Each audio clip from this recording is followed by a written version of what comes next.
Hello, everybody. Welcome to another episode of your Orange County Soccer Club podcast. Got a little bit of a new look going on here. Sorry for the fuzziness on me. I'm still working out the screen thing. I'm trying out something new. It'll get better as we keep going. And we have some stuff to talk about, soccer related. This is the Orange and Black SoccerCast. Towards the near post, the flick, and it's in. Darwin Jones with the response for Orange County. And it is a massive one. Off his goal, dominant in the last 10. Forrester in the middle now, gets around a few defenders. Forrester with the outside of the right foot. What a strike by Harry Forrester. It's the opening goal for Orange County. Heads it down, back post, opportunity and a goal! A beautiful goal by Orange County. This is the Orange and Black SoccerCast, the first and only podcast dedicated to Orange County Soccer Club, its fans, and supporters. Follow us on Twitter at OCSC_SoccerCast or on Facebook at Orange and Black SoccerCast.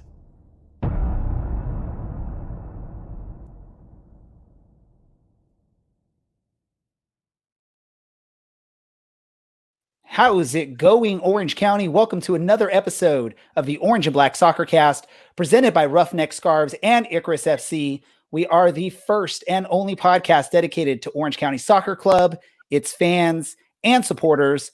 I'm your host, Ray Samora, and I am with you pretty much each and every episode as we discuss all things Orange County Soccer Club with a little bit of video game soccer mixed in. Joining me as he does each and every episode since day one, in a very low-lit room watching something on the TV screens. That is Dylan from County Line Coalition. Dylan, how's it going? It's going well. Just enjoying life. I don't know what else to say. It's a good time. I'm glad to be here. Happy Tuesday, Wednesday, Thursday. Happy listening, everyone. For whatever day you're listening to the podcast version of things, of course, if you're watching on the live stream, you can see each and every one of us in our glory. And that includes Mr. Allen down in San Diego, hiding behind a shower curtain. Allen, how you doing, man? Good. It's not a shower curtain. It's actual curtains. But still hiding behind them nonetheless. Things are going all right. Watched some soccer this morning. Talked about race and racism. Tweeted about being Pride Month. Today was a pretty good day. Glad to be here. Quoting Ice Cube there, huh? It was a good day. Yeah, I made that joke with my dog. I was like, "Hey, Brew, has it been a good day?" And he barked. And I was like, "Yep, any day you don't have to use your AK is a good day." And so I asked him. That is a very true statement, I believe. Right? And Brew agreed that I have not today. So today must be a good day.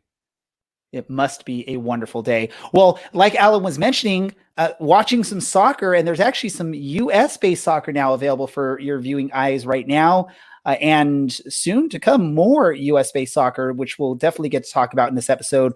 We'll also discuss how things are going so far in the very short period for playing for Pride. As we're recording this right now, there is a match with implications on our standings when we get there. Then we also have some video game soccer to talk about. With the 4th of July weekend coming up, the EUSL Championship is taking a breakaway, but we, the Orange and Black SoccerCast, have put together a 4th of July Cup, which features 8 of the Xbox participants battling in group play with the top teams in each group going into a championship. So we'll talk about that a little bit later. Hopefully we'll have a guest that is participating in that along with myself. Alan refused or declined the invitation for that one. So we'll get into that. So let's talk about the reason most of you watch this podcast, and that's Orange County Soccer Club. Since our last episode, we've learned a little bit more about what the return to play is going to be for the USL. We sort of knew, I believe, last week at this time that there was going to be regional groups that were going to be put together. But we had not yet learned what those regional groups are. At this point, we have now learned the regional groups, and Orange County is in Group B for best, I guess, would be a good choice. Is there a better word to put for that B? Yes? Baller. No? Baller. The Baller group. What's your suggestion, Alan? B. Group B. Group. Group B. Simple and Sweet by Alan Underwood down there in San Diego. So let me go to you really quick, Dylan. If you could just, if any of our viewers, listeners have no idea what Group B is for this USL return, let them know. Or who's in Group B, basically. Well, I'll just read it from top to bottom in terms of the current standings. And Alan will be thrilled with these. In first place with 4 points after 2 matches played, San Diego Loyal SC. In second place with 3 points after 1 match played, Phoenix Rising FC. They have a +5 goal difference. And then third place, Los Dos, 3 points after 1 match. Fourth place, Las Vegas Lights FC, 1 draw, 1 goal for, 1 goal against, 1 point after 1 match played. And Orange County SC in last place because no one scored way back on March 6th when we played El Paso. So 1 game played, 1 point. That seems such a long time ago, that opening match at Championship Soccer Stadium We were all there. We did a live pregame show, and the match occurs, like Dylan said, a 0-0 draw, and then season's cut off a few days later. Somehow, some way, Alan's San Diego team snuck in and got 2 matches in before everything was shut down. So that's why they are currently sitting at the top of the table. Apparently, at the end of all things, each team's going to end up playing 16 matches. They will play a majority of those matches within the group, and then there'll be a few out of group matches for each of these teams. I don't know if we talked about this on our podcast last week, but I know we mentioned this off the podcast. San Diego sort of got to a lucky draw with all that, being that one of their opponents was Tacoma in that start of the season, that they got an extra match in. Alan, how lucky are you feeling with the way things have turned out with the group, the return to play, and where San Diego is sitting? And by all means, I'm going to just say it right now. We're going to get into more detailed discussions about Group B in a couple days on Thursday. But for now, let's just do a quick thoughts on Group B. So go, Alan. Group B, probably one of the toughest groups of the entire USL playoff structure. There's a couple weak groups in the West. There's a really weak group and a kind of weak group, although it should be pretty competitive. And then B and C are kind of knockdown dragouts, as far as there were 3 playoff teams in Group B last year, and you add Loyal to this, who was a preseason pick kind of looking at a playoff position. So essentially you could have 4 playoff teams in that one group, and only 2 make it out.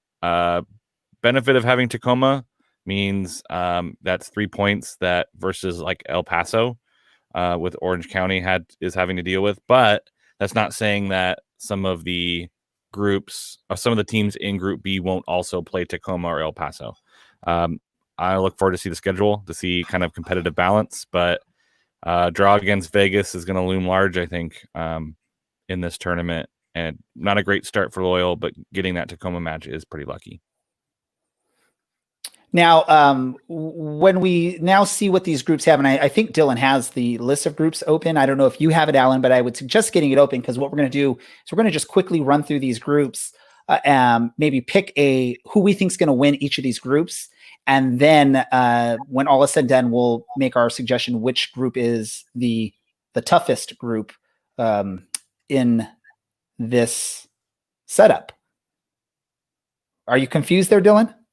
No, it's just obviously Group B. If you look at every other group, they're not competitive.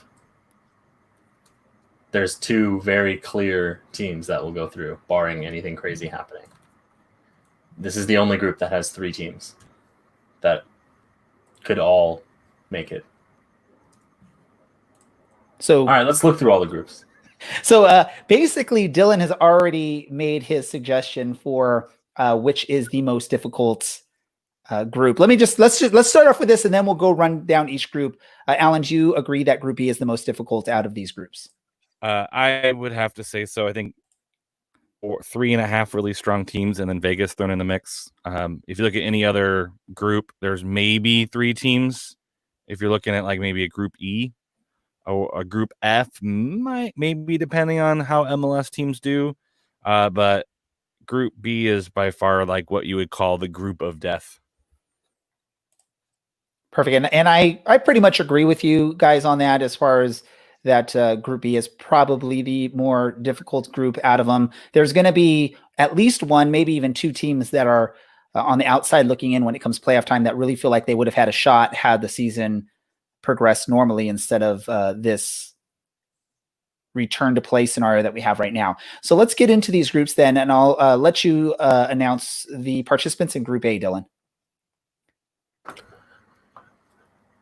In first place in Group A with 3 points after 1 match played, Reno 1868 FC. I'm not going to do that the whole time. Second place, Sacramento Republic FC with 1 point.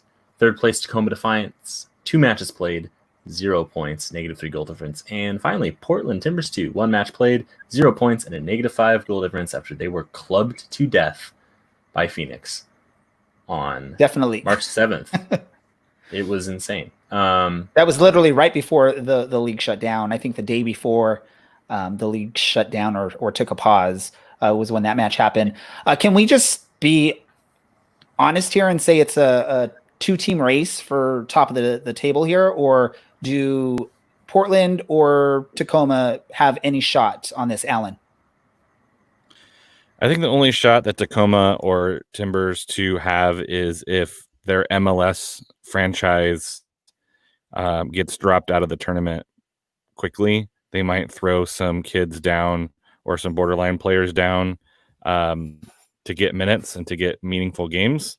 But I think just on paper, the way it's going to go with Seattle and Portland both being usually competitive teams in the MLS, it's going to be definitely who can pull it out between Reno and Sacramento. And the way they've been playing late the past couple of years, it might be who doesn't screw it up going into the final couple of weeks. That sounds about right. I think Dylan is agreeing with your comments there. He's nodding yes. We've already discussed Group B. Oh wait, let's say who's going to win Group A. I'll go to you first, Dylan. Reno. This table won't change except for the fact that Tacoma will find themselves on the bottom in like 2 games time.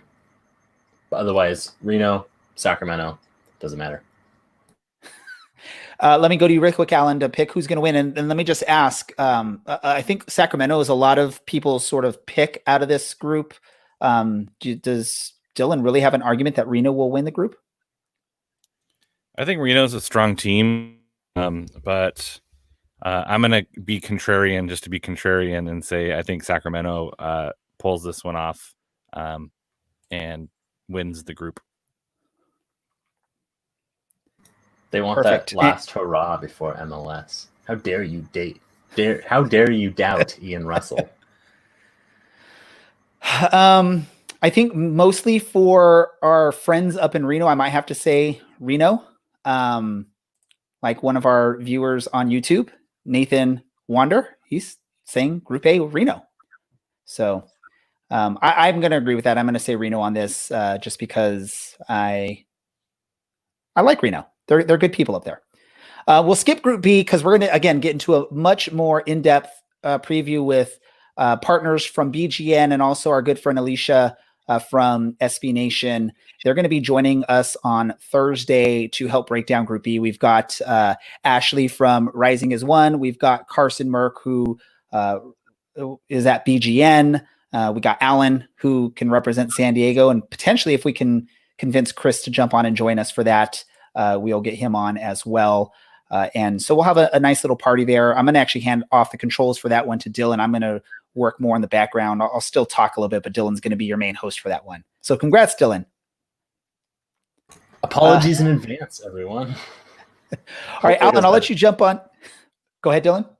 So hopefully it goes better than the last time where Alan and I tried to host a podcast by ourselves. Well, the good thing is you'll have a few other expert podcasters on with you, so should definitely help out.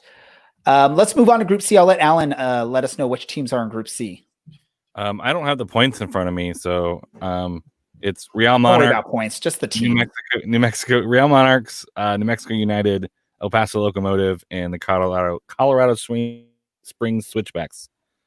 Oof, Amazingly, you I think announced those all in reverse order. So currently Colorado is at the top of the table with El Paso with that 1 point from the draw against Orange County. And then also the other 2 teams, New Mexico and Real Monarchs, the defending champions. Alan, who do you think's top who do you think's going to win this group? I think Real Monarchs still can figure out a way to win this group. I think El Paso and New Mexico are good teams, but not great teams. And I think it's between those 2 teams to see who gets that second spot. I think it'll be pretty competitive between those 2 teams. Although Colorado Springs be a little bit of a sleeper with their new coach. They might be able to pull some tricks out of their together something. But I really think Real Monarchs win this group. Dylan, do you agree with Alan on that? Yeah, I do. I know they got picked clean a little bit over the winter with some players moving. Kalen Ryden notably went to New Mexico United, but that's a team that, New Mexico is a team that draws a lot of matches. I don't think they have a real big change then this year to prevent draws, especially with Kevon Frater moving to somewhere in Southeast Asia, somewhere I've forgotten. El Paso has a very, very small team. I think they're down beneath 20 players now, so almost at the league minimum. And when you're playing, Saturday, Tuesday, or Saturday, Wednesday, that's really hard to do. Beyond that, they really don't have a lot of attack anymore. Alexi Bassetti left yesterday to return to France with his family. So, yeah, I think actually the Switchbacks have a good shout at making in that second spot, depending on how many points they can pick up. Yeah, I think this is where you're going to get those questions of how committed to the USL this season the two teams are, with also the MLS working on their return to play. Will the MLS clubs be pulling a lot of their key two-team players up to participate, or will it be will they be putting up a good fight in the USL? We'll see how that works. Dylan and Alan switching places on the feed. If you're watching live now, Dylan gets his own row and Alan joins me up at the top of the reverse pyramid. Yeah, I would like Real Monarchs just for the fact that they are the defending champions. I want to see them put up a fight and come back. Yeah, my left ear is missing. You're trying to be like that guy on that one show on ESPN where he has like a whiteboard or a chalkboard and he puts some random comment up, right, Dylan? He doesn't even know. He's muted, so we're not even hearing what Dylan is saying. Really quick, before we move on to Group D, I do want to bring on a guest that we have. He's going to hang out with us for a little bit. We brought him on to help talk about some EUSL stuff, but I'm going to bring him on just in case he wants to help us really quickly break down these groups. And that's Patrick, EUSL participant representing New Mexico. Patrick, while you're on here, I just really want to quick get to you because we were actually just talking about Group C, which includes New Mexico. Who is going to win that group? I was very going back and forth with this, and I really think that RSL is going to go ahead and win it. It's hard to bet against them, right? Seeing how last season went, but I do think, however, that NM United is going to go in through second. Just by showing of derby matches between El Paso United and the nice little rivalry we have going there. But I think it's hard to bet against RSL to win the group. Yeah, I think RSL, again, as defending champions, you have to give them a lot of props as long as they're putting up the full fight in the USL. And for those that don't recognize Patrick, he's never been on our podcast before, but a couple weekends ago, he just thrashed me on the second game of a doubleheader after I was coming off a nice win. I jump on there all confident, and then Patrick just put me back down to my level of play. Although I think we're both battling like in that same position on the table. If it makes you feel better, I lost the following week to a guy that I should have smashed him, and I went down 4-1 early, and I managed to scrape 2 back at the end. And it's the push for that last and final 8th spot it's going to come down. I was looking at some of the games. It's going to come down to probably the last 2 weeks, I think. I definitely think so. We'll get into that in just a little bit, but what I want to do, let's get into Group D here really quick. And then what we'll do is we'll do the Eastern Conference next week on our podcast before the season kicks off. So in Group D, we have a 5-team group for this one, just like we have in Group B. And this group is pretty much Texas and Oklahoma. It's basically a Texas-Oklahoma group here with San Antonio, Austin, Tulsa, OKC, and RGV, Rio Grande Valley FC Toros, the longest name or one of the longer names here in the USL. I'll start off with you, Alan. Who is winning this group? No one cares. I don't think our friend Harry in San Antonio would appreciate that, by the way. And this is what I think I tweeted at him. I think this gives San Antonio a real shot at actually making the playoffs. And he said, no, we're going to miss it by 1 point just to be on brand. I do think San Antonio gets out, and I do think they actually have a really good shot at making it out of this group. There's some couple tough places to play, but with limited travel, like RGV isn't quite as difficult of a away game as maybe it would used to be. If you're, going down, as opposed to a team like Tacoma traveling to RGV, that's quite a trek. But if you're San Antonio and you're traveling to RGV once, it might not be that big of a deal.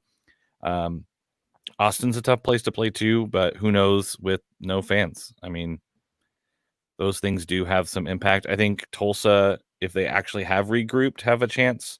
But I think this is San Antonio's to lose. Dylan, what about you? What do you think? I mean, Austin never play with fans anyway. They play with some cows, like it's a 4-H club or something.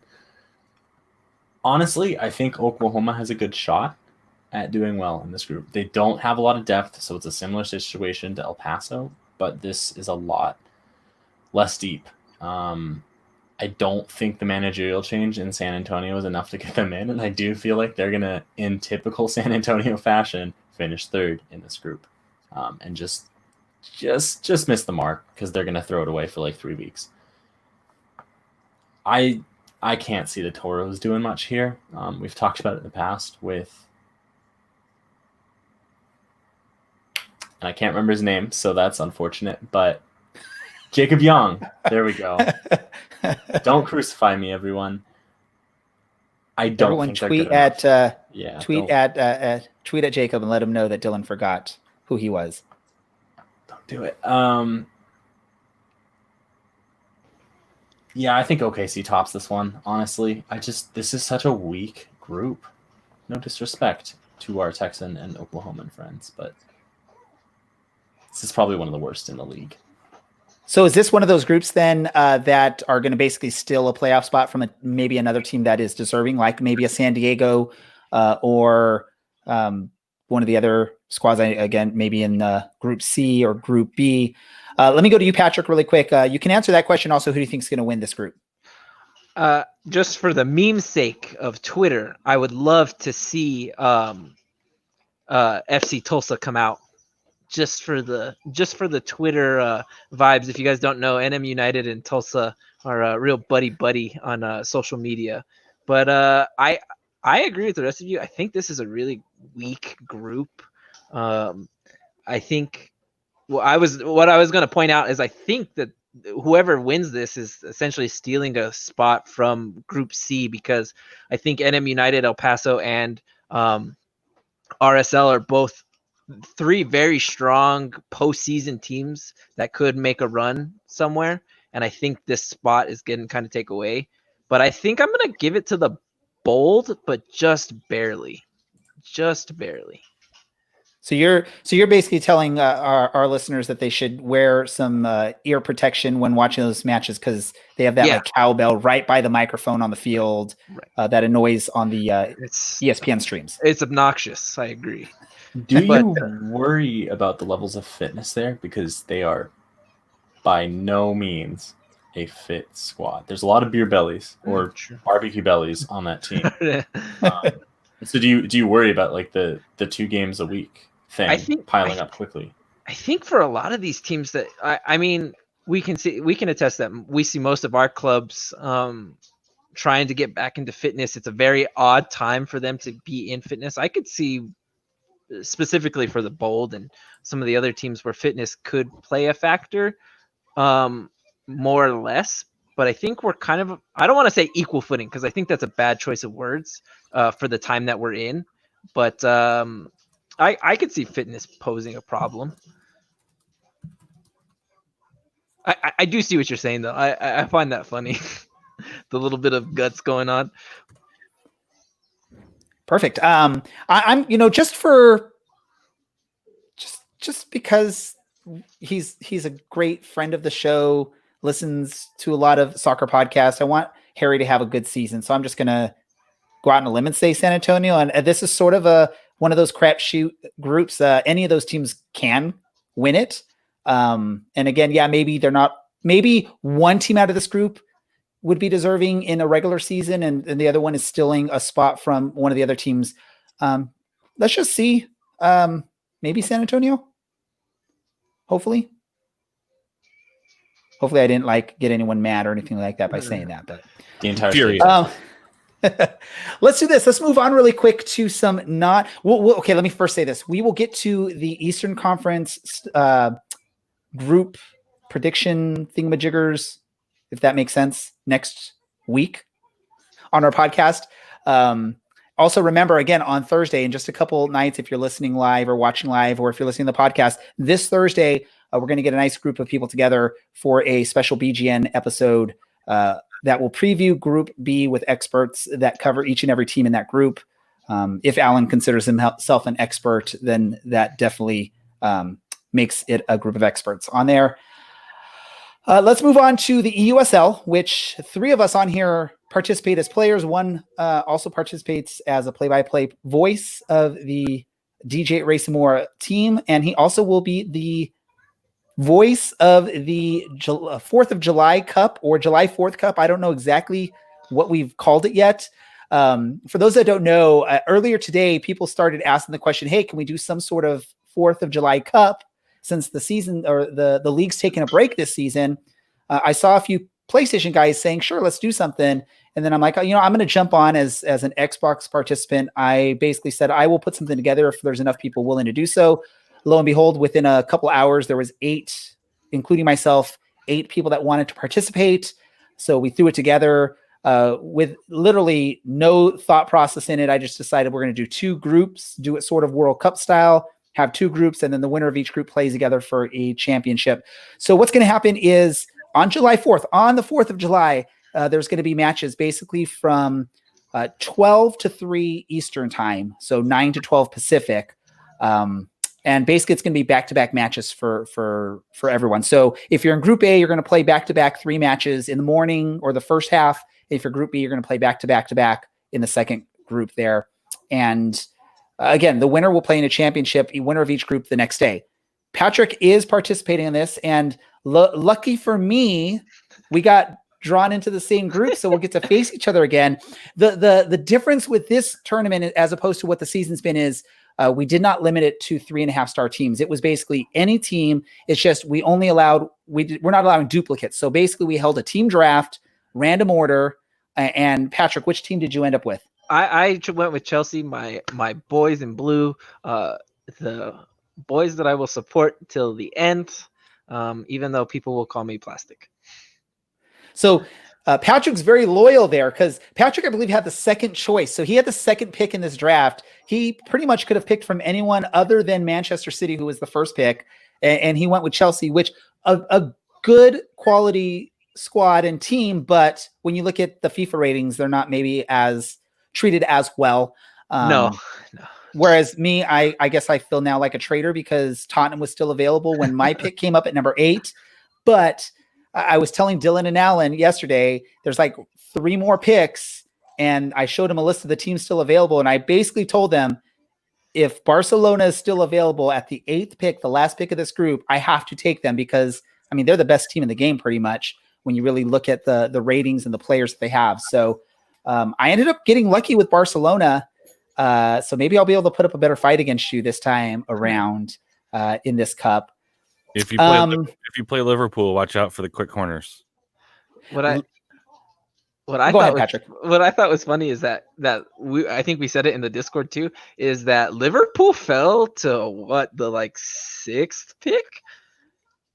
I believe they were the 6th pick. Yes, either 6th or 7th. One of those late the 7th pick. I just looked at it, which was surprising for how well their FIFA ratings are in the game. It's a pretty solid squad. Does that make you sad, Alan? No. Quick and to the point there. And so what we're going to be doing on this tournament, again, like I said, there's going to be back-to-back matches on July 4th. We tried to make them as compact and as back-to-back as possible and in the middle or early part of the day. So if anyone did have any plans that evening, whether it was just, a stay-at-home barbecue with their family, virtual fireworks, whatever it may be, we weren't interrupting that, whether you were in the East Coast or West Coast, because this is going to be players from both East and West, which makes it a little difficult. Dylan's going to be on the virtual play-by-play for that. I don't know if Alan has committed to joining us yet, even if it's for 1 or 2 matches. I've also reached out to another person that's been doing some play-by-play for the league to see if he will join us. That's Mike out there in Hartford. So we'll see if he will join for 1 or 2 matches. And then I think maybe the matches I don't play, if Dylan's all by himself, I can jump on and be his co-play-by-play person. And I'm sure he's excited about that. He hears enough of my voice on these podcasts. My agent is still working out some details. So we're ironing out some last minute things, compensation, potty deals. So I can't commit verbally at this point because my agent told me not to. But we are ironing out some last minute details, and we should have breaking news very soon. We will have that breaking news very soon. Okay. A 6-pack. Will you do it for a 6-pack? Of what? Abs. Spindrift. I don't know. 6-pack abs. If I can immediately get 6-pack abs and not have to do anything but call you EUSL Cup matches, I will be there. Hey, we can send even you. wear pants. New Mexico's got some great breweries. We can send you a 6-pack from over here. Some marbles will do you just fine. Does that work for you, Alan? Patrick said he will chip in. I do appreciate the beer scene in New Mexico. I think it is very good. But in San Diego, there are plenty of places. True. No, I have been heard saying that New Mexico's beer scene was quite surprisingly delicious when I was there. So props to you. It's funny because a lot of people, and our wine scene too, our alcohol in general has been underrated. New Mexico. What else do you have to do but drink? You might as well drink good stuff. It's true. I was gonna say meth, but yeah, that's Albuquerque. So before we go any further, I live in Las Cruces, which is closer. And this is funny because my wife is from down southern New Mexico, and when we found out that NM United and El Paso were both getting some teams. I told her that she needed to make a decision on who she was going to choose because most people from Las Cruces and Anthony, New Mexico, you go towards El Paso. Like that's just your gravitation. It's 45 minutes from where we are. And so I told her, are you going to be an El Paso locomotive or are you going to stick to the NM United grounds? And I got her to the NM United grounds. So there you go. So the Albuquerque people. So where I was getting at is the Albuquerque people they're the ones that do the meth. They're well known for their Breaking Bad things. We have farms down here. I saw that documentary. It was very entertaining. It was very entertaining. Very good documentary. Yes. So I know, like, I have family in Albuquerque and Santa Fe. I've been out there quite a few times. And I know, like, you go to a burger joint and it's either red or green. What is your choice? Are you red or green on your burgers? Green, 100%. It's always and will be green. It's funny because, and I had this discussion with my wife too, is that red chili is more of a northern New Mexico kind of thing. It's not spicy, it's more flavorful. And then when you go down south, their red chili is really hot. So you just mix or you go with green. But most New Mexicans will either tell you green or Christmas, I think. That's just my personal. Christmas is usually the way to go if you're getting that smothered burrito or anything, but if you're getting a burger, it's always green chili, some chopped green chili. And we got to say this, right? New Mexico is known for their green chili. The Hatch chili is from New Mexico. If you get any, I think outside of New Mexico, what do we call it? An Anaheim pepper or Anaheim chili or something? Or is that even a totally different thing? I don't know. Colorado has theirs, and they will, to the death of them, to their grave, all the way, will say that they have the best green chili. And I'm pretty sure it's just a green pepper. Dylan, did you have a comment or a question in there? Yeah, what is Christmas? Not the holiday. I'm well aware of that one, but Christmas is the mix of red and green chili. But there's no white involved. No. Christmas sounds pretty great. Yeah. Where did we get white from? I think because white would be like a white Christmas. Oh, okay. Yeah. No, red, white, and green. That's Italy, not that's- Christmas. Yeah. Or Mexican. Or Mexican flag, yeah. Or Mexican flag. Yeah. No, Christmas as in, when you usually put up lights, everybody puts up the red and green lights that flicker. So we call it Christmas down here. No, that that is- makes sense. That actually makes sense. Now in Las Cruces, do you guys do those like brown paper bags with candles in them type look, The or is that more Illuminatias? of a yes? Yes. Illuminati is. Okay. That's more of a. Let me ask my wife. Do you guys do them here, huh? Yeah. Yeah, it's the typical high school fundraiser around here. Right next to enchilada plates. You make you. Man, that No, just, hey, that hurt do my not heart. do not That bash hurt my heart. enchiladas. Hey, the best enchilada I ever had was actually at an Indian reservation up by my grandma's place in Jemez.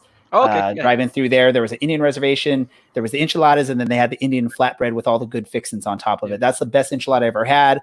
I don't know. Such thing as a good enchilada. No such thing. They're called San Native Diego. Americans, My wife Ray. from the other room just yelled, "True." There's always this funny debate because, and mostly, and to us, I think this is all relative to geographical location. Is that you have your Texas people that say, "Oh, Tex-Mex is the best thing that you'll ever eat in your life," and it's disgusting.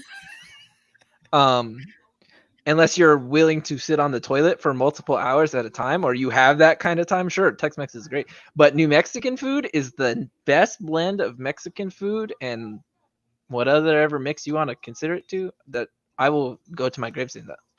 Now, when you say enchilada, though, are you talking about that one where it's like a flat enchilada with the like fried egg on top, or are you talking about real, true rolled enchilada? You could do either or. New Mexico does not judge. We do rolled and flat, and you can put an egg on both of them if you really wanted to. The best, you get the New Mexico style enchilada with the fried like sunny side up egg on top of it. With it's perfect, man. Go try it out, Alan. You got if you don't like regular enchiladas, try that type of enchilada. The only thing that you have to understand though is that when you order it, there is no, well, that's not the word I should use. You get red with beef, or you get green with chicken, or you do Christmas. You don't do green chili with the beef, and you don't do red chili with the chicken. It's just a no.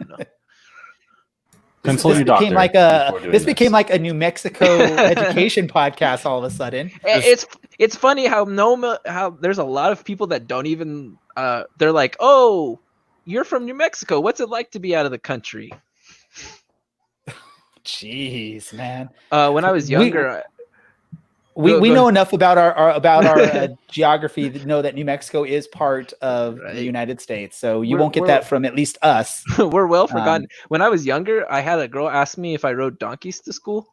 I went to a conference in Indianapolis one time, and a girl asked me if I rode donkeys to school. That explains everything. You should have led with Indianapolis. Yeah, you lead with where it was. Cincinnati. Yeah. That would have also sufficed. Oh yes, I'm a big Pittsburgh fan, so any smash on Cincinnati is okay with me too. So let's reel it back a little bit into soccer here, though. Unless I'll give you one last comment, Alan. Go. It would have been funnier. Like, no, we sold our donkey, so I just had to walk. No, I just said Taco. His name was Taco. Let's do this really quick. Let's just talk quickly about how your EUSL season is going, the regular season. I know you mentioned you're battling there for the 8th spot there, along with myself, which we've mentioned numerous times, or at least I've mentioned numerous times on the show. It means you get a chance to be in the Premier League next season.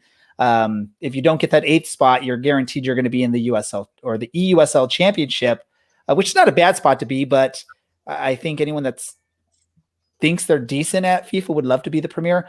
Do you know where you're currently sitting on the table? I think I'm at 11 or 10. Okay. I think so you're literally like a couple points behind me then. I think I know for a fact I'm 3 points behind you because I just looked at it not too long ago. And after no offense, but after my win, I was like, I need to see where I'm at because you were gatekeeping the 9 or the 8 spot for the last couple of weeks. I've been sitting right at the 9th-ish spot, and I know there's one participant that is in the 8th spot right now that has like not shown up the last like 3 matches or 4 matches. Yeah, which made me excited. Now I'm really looking. I'm like, okay, then I got the 8th spot. Now can I hold on to it? So I started looking at where I was this past week. I mean, I'll go to you, Dylan and Alan. This past week, I almost got my 3 points on a match. I should have got a 3-point result on that. But unfortunately, I gave up a goal in the 3rd minute of extra time against the second place participant, Jeremiah Ramos, who is also participating in our July 4th competition here. Yeah, you were an enchilada. Disappointing. Oh, man. Yeah, unfortunately, almost does not count. I think I ended up watching that podcast, and that was such a bad break. I felt bad for you. I felt bad too. I mean, hey, although I went into it thinking I'm gonna lose like 8-0, so the fact that I was able to almost pull off the win and still just get a 4-4 draw and get that at least 1 point kept me at least a full match in front of you, or full 3 points in front of you. So ultimately, if I win out, then there's no way you catch me in that 8th spot at least. But who knows? Maybe someone else up there drops. Alan, how'd your week go? How did your USL weekend go?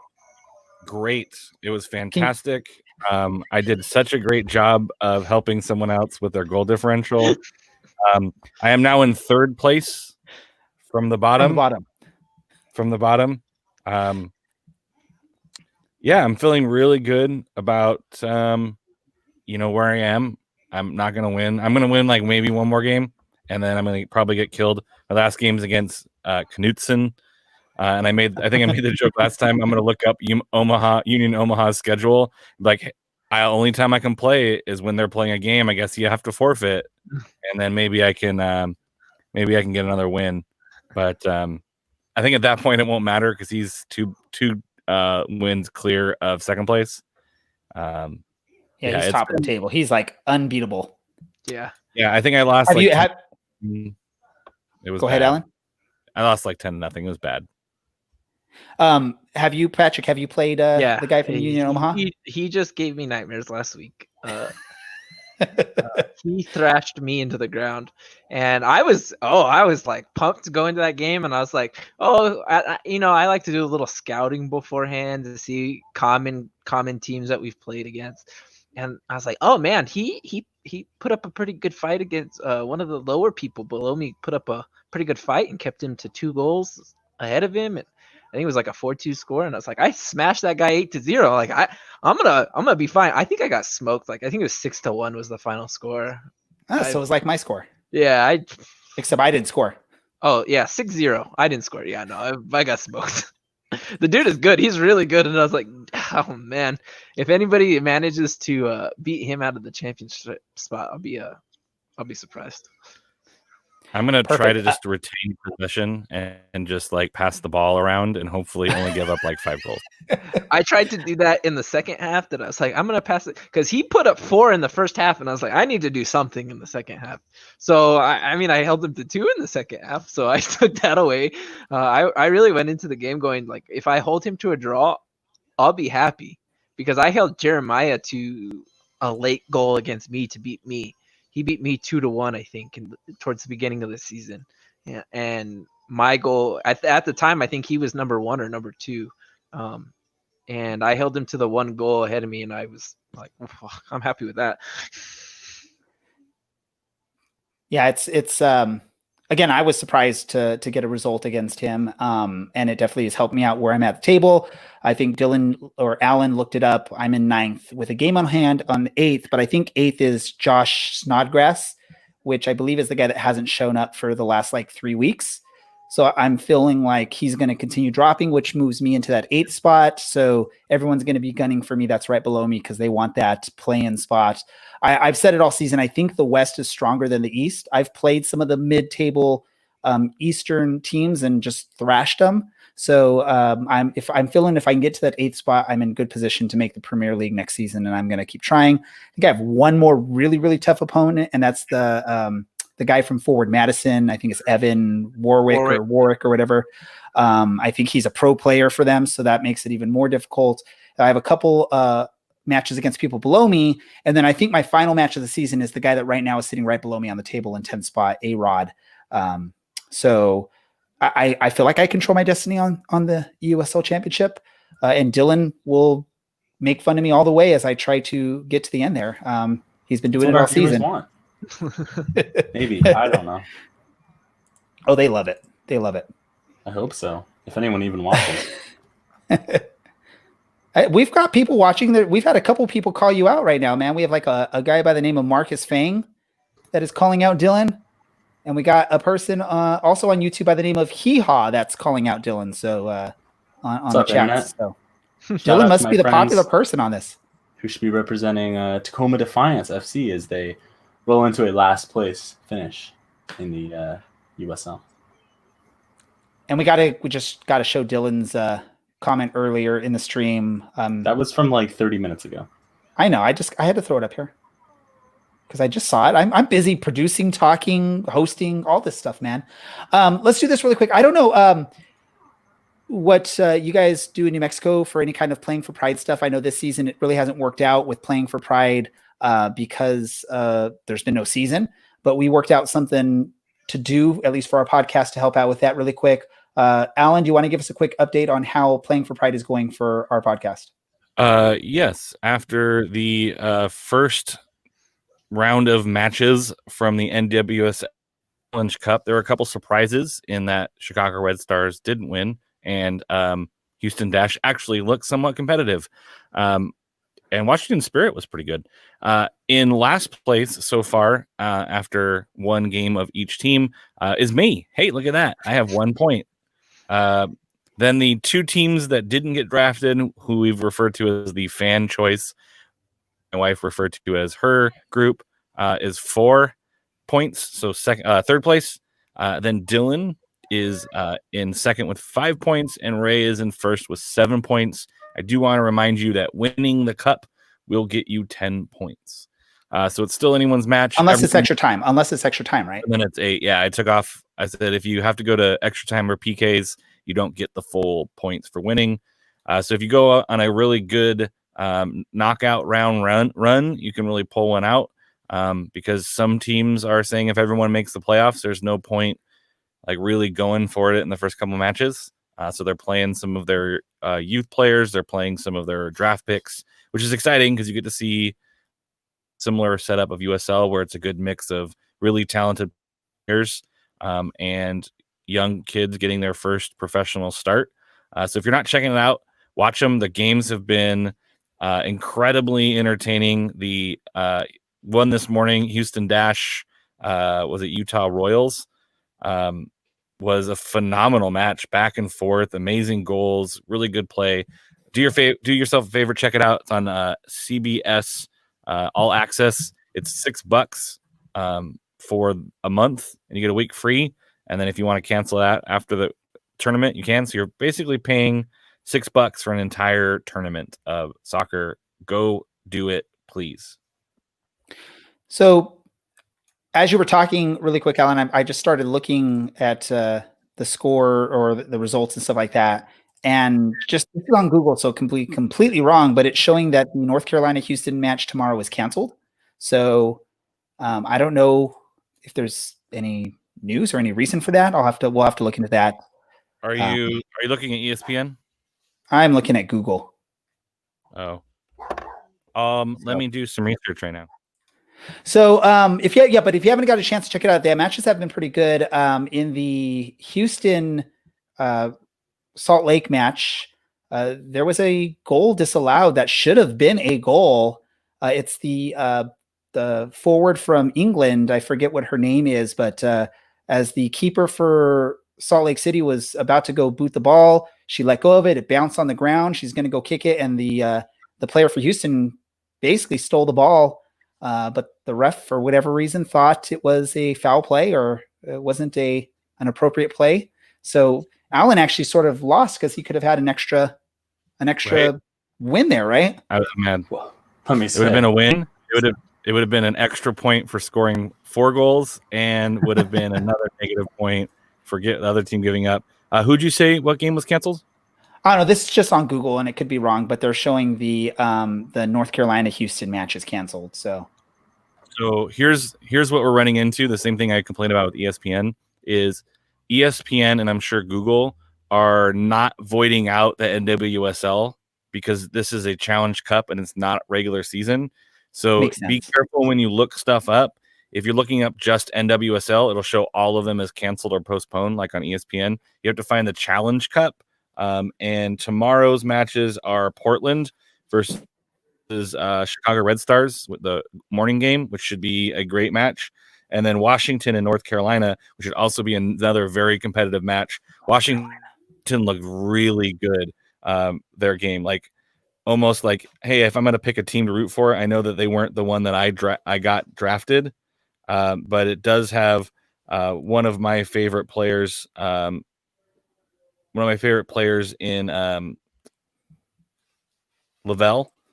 She's phenomenal to watch. She's like a stick, but plays the game like no one's business. And she's on Washington, and Washington was really fun to watch. So if you have some time tomorrow, check it out. There's one game in the morning. I think it was like 9:30 in the morning, and then 7 p.m. at night. Please check it out. Yeah, they've been good matches so far. Patrick, have you gotten a chance to check out any of those matches? Or I got to watch a couple of the first couple of games from last week. I got to watch the North Carolina game, I believe, last week.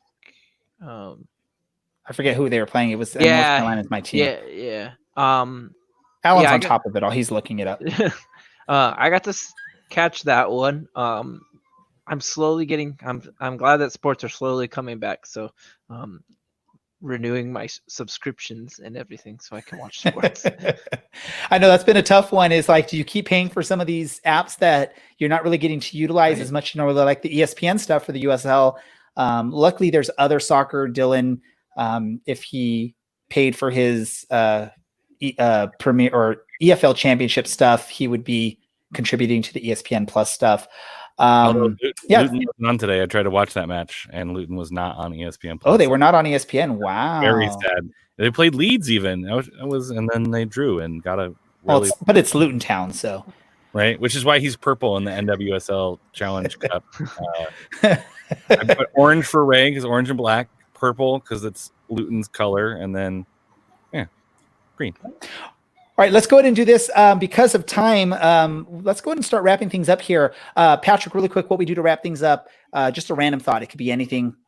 Share whatever you want to share with our listeners. It doesn't have to be soccer related. I'll let you go first and share our guest, unless you want time to think of something. No, I'll go for something. I hope everybody stays safe. And when we come out of this unfortunate situation that is drawn upon us, if you get a chance to travel, come visit my nice, lovely New Mexico, where we have great food, regardless of what other people say about our enchiladas. Yeah, and let's get the ball rolling again. I'm excited. Definitely. Let's go to Dylan. What book are we reading? We're not reading a book, but we are reading an article from statisticswebsite.com. I try not to mention the three numbers that make up what they are because their owner's kind of a terrible human being. But it's an article called Commentaries Full of Coded Racism, and it's about a study that was done and the very, very, very stereotypical things that are brought up. Mostly like if you're a black player, you're always pacey and strong. But you're probably not like technically gifted or like you don't have a good brain for the game or anything. And then you have like the Kevin De Bruyne's who are like galaxy brain players when, I mean, he's fast too and technically gifted, but like the difference between him and Paul Pogba, it's a very good read and it might challenge the way that you even think about it because I think we listen to what guys like Arlo White and that ginger guy that represented the United States. He has a really terrible comb over now. He's like a commentator. We won't say his name because he shall not be named. Oh. But yeah, these people say things sometimes that aren't accurate because it falls into stereotyping. And it's actually nice to have a statistic backdrop. The numbers don't lie. All right, Alan, what about you? My random thought is soccer related, but just a little bit next to soccer related. If you are not following the @the Soccer Goose, Ben Goshorn, I don't know how to say his last name. I don't think anyone does. He is the president of the supporters group for the Charlotte Independents in the USL. And one of the main owner of the Charlotte Independents has been pretty outspoken in making some racist comments, definitely some transphobic comments. And he's been pretty vocal about that and what it represents for the team that he supports. And if you go to his feed, you can read through some of the tweets and some of the things that have been going on. And he's meeting with the owner tomorrow. And he is asking if anyone wants to add their feelings or opinions about the Twitter activity of the owner, contact him. If you want to read through some of that stuff and give him some support and give him some love, much needed during this time. We all want our teams to represent inclusivity and the communities that surround them. And when they don't, it's in our best interest, and it's basically our job to call people out and say this isn't what represents our community. So he's going through that right now. Give him some support. Please check him out. Again, that's the Soccer Goose, at the Soccer Goose on Twitter. Phenomenal human if you don't know him already. Very active in the USL circle, and he's just asking for support and any type of feedback before tomorrow. So check it out and hit him up on a DM or on his Twitter. Thank you, Alan. Really quick before we go, I just want to let everyone know, if you are listening to our podcast, we've mentioned numerous times, but we do a live stream of our podcast as we're recording. Yes, I did say that. We've upped our production a little bit on this, so it's a little bit more interactive for us now. We can actually see the comments a little bit easier. If you're actually watching live, we can see what you're saying. We can actually even show your comments on our feed, and we can respond to you while we're on here. So if you want to join us live, we're on every Tuesday at 8:30 Pacific time.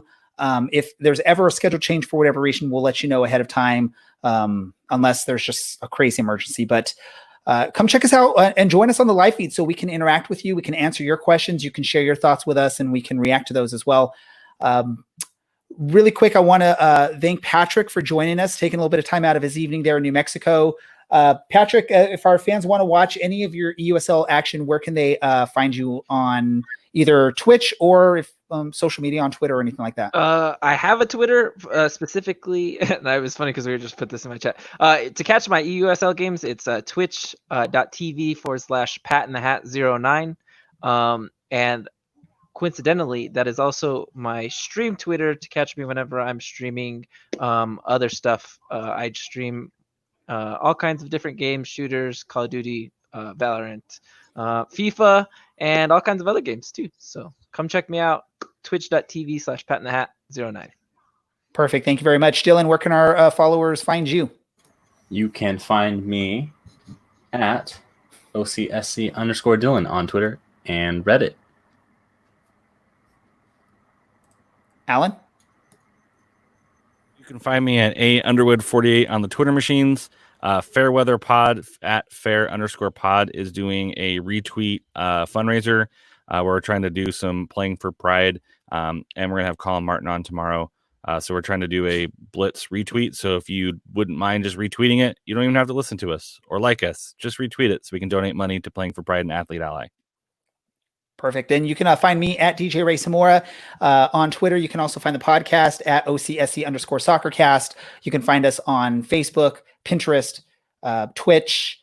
Just search for Orange and Black SoccerCast. You'll pretty much find us. And you can go to our website, OCSCpodcast.com, to listen to this episode, any old episodes, and also read anything we have written, even though we haven't written anything in a while. With the season resuming, I'm sure there'll be more written content on there in the near future. Again, I want to thank Patrick for taking some time to join us on our podcast to help talk about EUSL and also help us break down some of the Western Conference groups. As always, Dylan and Alan, for our listeners, thanks for listening. And I'm going to really quick, I'm going to give you a little bit of time, Alan, because I don't have our outro set up or queued. So go ahead and look at what you need to read for both items. And I'm going to just sort of say while you're doing that, enchiladas are amazing. I know Patrick agrees. Dylan, are enchiladas amazing or not? I think you should see a doctor. They are extremely fatty. And if you're putting a fried egg on top, that's not helping anything. You guys don't know food. Oh, I know food. I'm chubby and I love to eat, and enchiladas are gross. It's the red sauce, man. It's just chubby. not good. Well, come Then to New to agree. Mexico. Come to New Mexico, and we'll show you. Come down south. Come to Las Cruces. Come to a El Paso United or an El Paso and an NM United game, and we'll show you how it's done down here. In the I'll south. definitely try to get to an NMU game when I'm safe to travel. So it might be next season. Yeah. But we want to take the time to say thanks to our sponsor, Ruffneck Scarves, the official scarf supplier to the MLS, USL, and US Soccer. Get your custom scarves for your group or team at ruffneckscarves.com. Tired of the same old uniforms and cookie cutter templates from Nike and Adidas? Looking for a unique, completely custom kit for your youth club, Sunday league squad, adult, or even pro team? Icarus FC can help you create the kit of your dreams at an affordable price. Let them help you design your new kit at IcarusFC.com. That's IcarusFC.com. Perfect. Thanks for listening to this episode of the Orange and Black Soccer Cast. We are out. Opportunity and a goal! A beautiful goal by Orange County.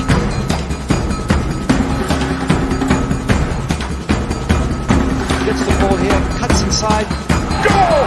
Orange County!